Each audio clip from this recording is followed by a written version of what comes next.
আছে মূর্তির সামনে, একটা দাঁড়ায় আছে, খেয়াল করো তুমি। আর পাশে পাশে দেখবা কেউ কেউ মা মা গো এটা রুকু, কেউ কেউ সেজদা করছে, হ্যাঁ গড়াচ্ছে সেজদা করছে, অর্থাৎ সাষ্টাঙ্গ প্রণাম। সব তুমি দেখো, যাও মণ্ডপে যাবা, অবশ্যই যাবা এবার মণ্ডপে।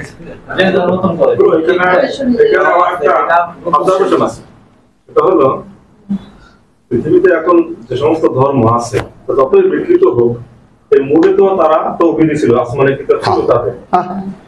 এখন এমন কি হতে পারে না যে যেহেতু তারাও আসমানি কিতাবদারি ছিল, তারাও এই রূপ চিন্তা করতো, সেটার এই বিকৃত রূপ এটা হচ্ছে।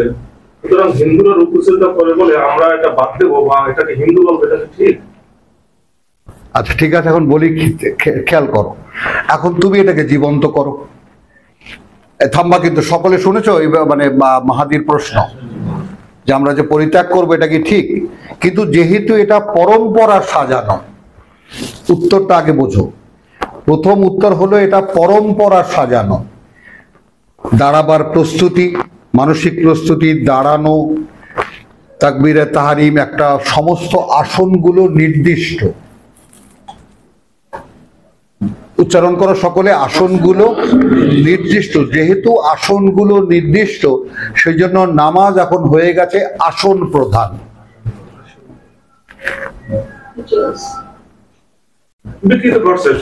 আবার তুমি ওইভাবে হালকা করে দিও না,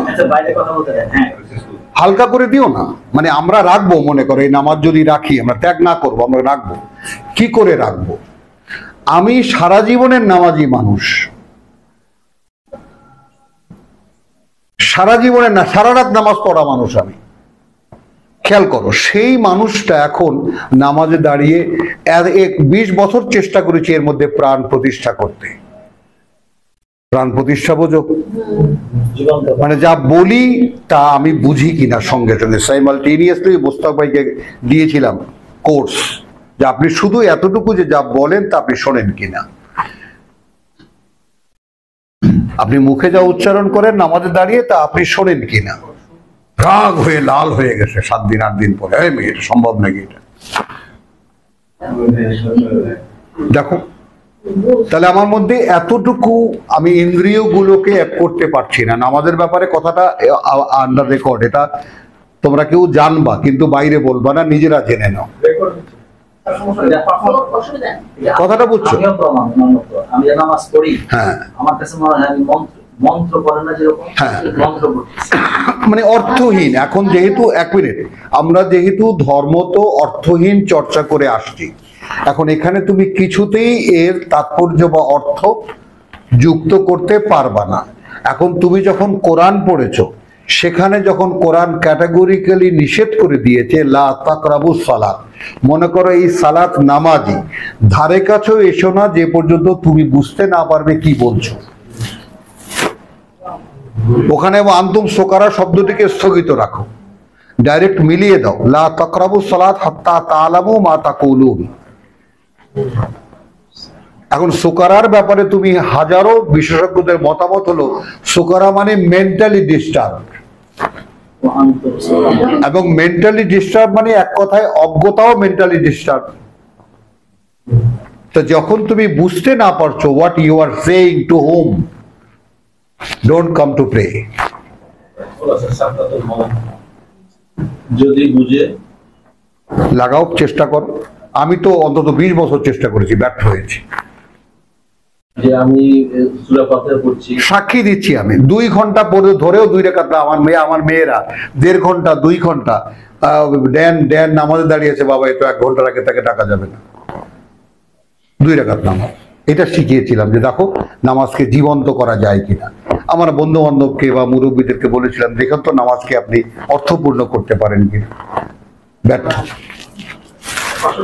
মানে হয় কি, দেহ ঘড়িটা, দেহ সংগঠনটা এমন ভাবে তৈরি করা, তুমি মগজে একটা প্রোগ্রামিং যখন দেবা, সে প্রোগ্রামটা যদি তোমার মিনিংফুল না হয়, মগজ সেটাকে রাখে না। কোনো সন্দেহ নেই যে বর্তমান যে এটা নামাজ, এটা একটা আনুষ্ঠানিকতা মাত্র, কিন্তু সেজন্য আমাদের মানে আমি যেটা বুঝি ইট শুড বি একদম এক্সক্লুসিভলি সাবজেক্টিভ, যদি কেউ সাবজেক্টিভ হতে পারে যে আমি এখন যদি প্রার্থনা শব্দটা আমরা না, প্রার্থনাও নামাজ নয়, যে আমি কিছু চাইবো আল্লাহ না, হ্যাঁ এইটা নামাজ যে আমি না, না কিছু চাইবো, তাহলে এটাও কিন্তু সাবজেক্টিভ হয়ে গেল, খেয়াল করো। কিন্তু সালাত, কোরআনে যে কথা, যে অর্থে সালাত বলা হয়, সালাত হলো তুমি যখন যে আয়াতই অনুশীলন করো। কারণ যেহেতু এই ৬৬৬৬ বা ৬৩৩৬ সব আয়াতই তোমাকে বাস্তবায়িত করতে হবে, তো যখনই তুমি, আমি কখন বুঝিয়ে দেব, যখন তুমি একটা সাবজেক্ট নিয়ে আমার সামনে দাঁড়াবে। আমি এটা বুঝি না, স্যার বুঝেছেন? যখন তুমি প্রভু এই কথাগুলো আমি বুঝি না, তাহলে যে নামাজে এখন গন্ডগোল হয়ে গেছে, এটা বোঝার জন্যই দাঁড়াই আমি। দাঁড়াও, যে জিনিসটা কি আসলে হ্যাঁ বোঝাও আমাকে। তো সেটা নিয়েও দেখেছি, তো কতক্ষণ পরে হয়তো ১ রাকাত পর্যন্ত কোনো রকম যাই, এরপরে সব গুবলেট হয়ে যায়। আমরা যে বলছি ফাসাব্বিহ বিহামদি রাব্বিকা, যে আমরা প্রশংসা করব, নিত্যকার কাজগুলো করব এবং প্রশংসা করব, তাই না? এবং বিভিন্ন না, প্রশংসা নয়, কৃতজ্ঞতা, হ্যাঁ কৃতজ্ঞতা করব, কৃতজ্ঞতা আদায় করবা। হ্যাঁ। এখন আমরা যে তাসবিহগুলো আমাদেরকে শেখানো হচ্ছে, হ্যাঁ, তাসবিহ কোথায় পাও? তাসবিহ তো কোরআন পড়া। হ্যাঁ কোরআন পড়ি, হ্যাঁ, তো বলবো আর ওরা থেকে যে পার্ট করা, এবং যে ইয়েতে ইসলামে একটা কাজ আছে না, না সুবহানা রাব্বিনা, সুবহানা রাব্বিনা, রাব্বিনা চিৎকার করে তারা বলবে আমার রব পবিত্র। বলো আব্দুল কাইয়ুম, বলো, লিংক করতে পারো নাকি আব্দুল সেত্তারের কথা? শেষ করব।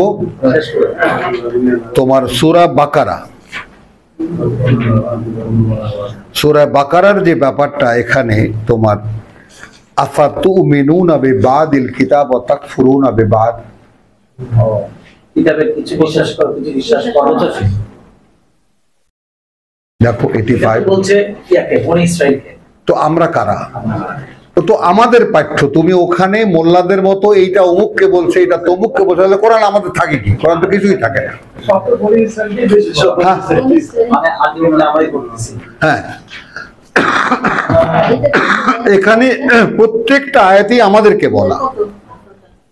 হ্যাঁ, ওরা এটা করছে, তোমরা এটা করো। কিছু অংশ বিশ্বাস করো, কিছু অংশ বিশ্বাস করো। হ্যাঁ। 85 ভাই, আমি 85 হ্যাঁ, আমি সিজদা চলে যাই। হ্যাঁ তাই আমি এই জিনিসটা ক্লিয়ার হইনি, বলো। যে আমি এখন বলবো রব্বানা, আরে আমি তোমার নামাজ দেখাচ্ছি, আমি তোমাকে নামাজ দেখাচ্ছি। আমি এই যে বলে রব্বানা ফাকতুবনা ইলাইহি মিনাশ শাহিদিন, হ্যাঁ, ফাকতুবনা, হ্যাঁ ফাকতুবনা ফাকতুবনা মিনাশ শাহিদিন। এটা দেখান না।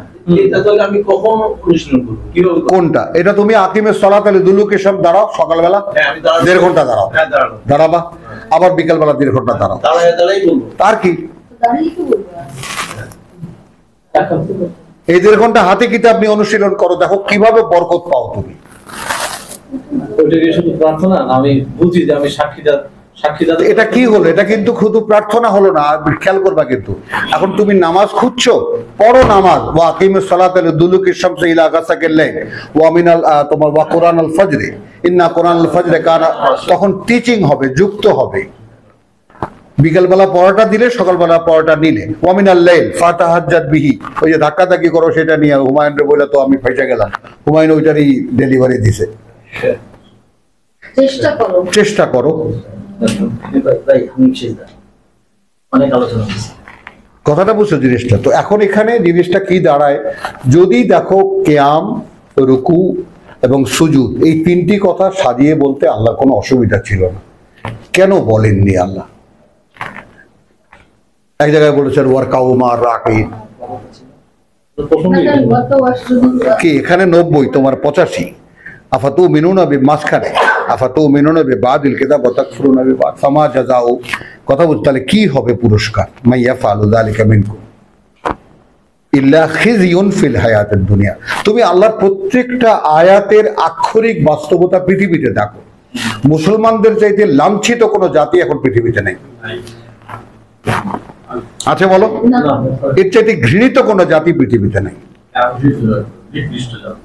নিকৃষ্ট জাতিগুলো মুসলিমদেরকে ঘৃণা করে, তাদের চাইতেও ঘৃণিত। হ্যাঁ, বিশ্বাস করে না, চোর মনে করে, বাটপার মনে করে, চিটার মনে করে।